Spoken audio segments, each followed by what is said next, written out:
Hi, my name is Brian Hogan, and I hope you enjoy my work.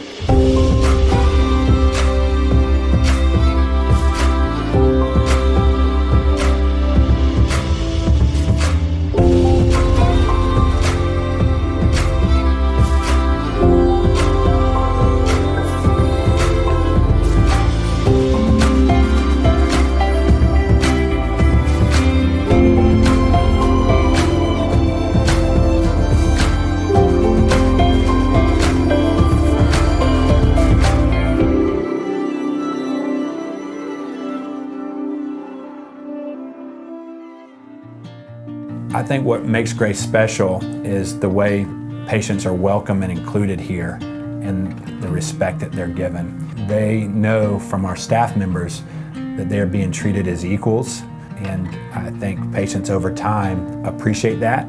They love to keep coming back because they're going to be welcomed and hugged and loved on in a very respectful manner. Another motivation for me is that all people are image bearers of the King, and what can we do to help folks create in the image of God, just like you and I, to not leave anyone behind, to make sure that they get the same level of care that those who have more means do. We felt from the beginning that this is a community problem that needs community participation, and if we didn't have the community involved, Grace would not be here.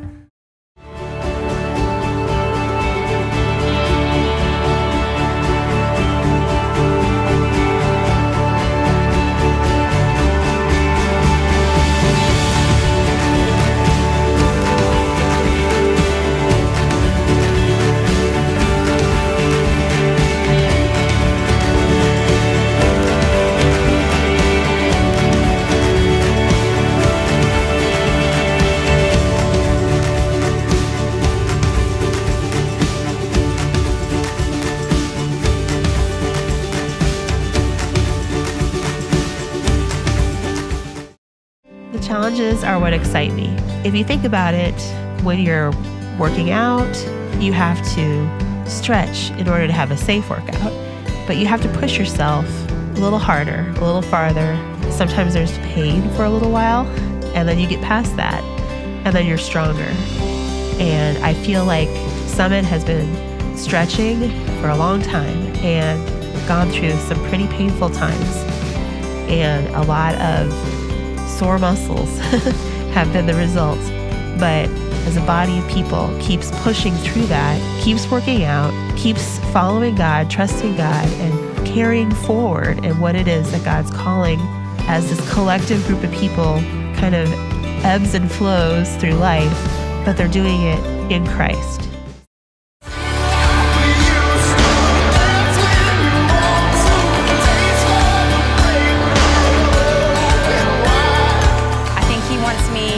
To stop living small and start living big and take this really big leap forward for me, and then trust him along the way. Oh, wow, your invitation, wake on up from your slumber, baby, open up your eyes. Wake on up from your slumber, baby, open up your eyes. Wake on up from your slumber, baby, open up your eyes.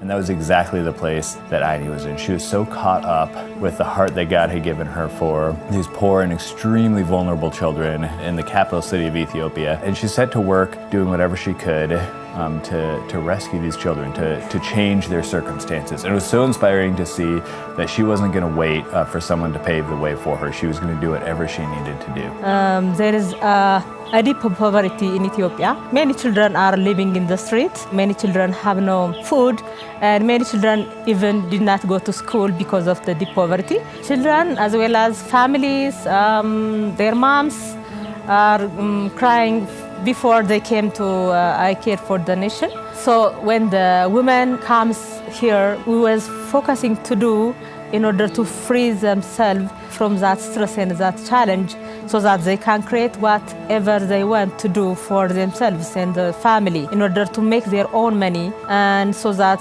they become financially independent and they can cover their personal costs and they can feel like they are someone.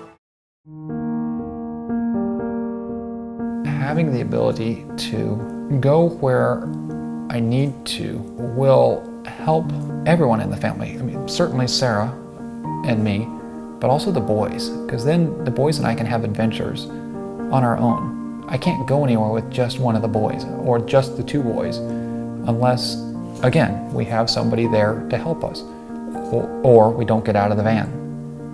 You know, we've explored various avenues for funding, and there's very little funding out there.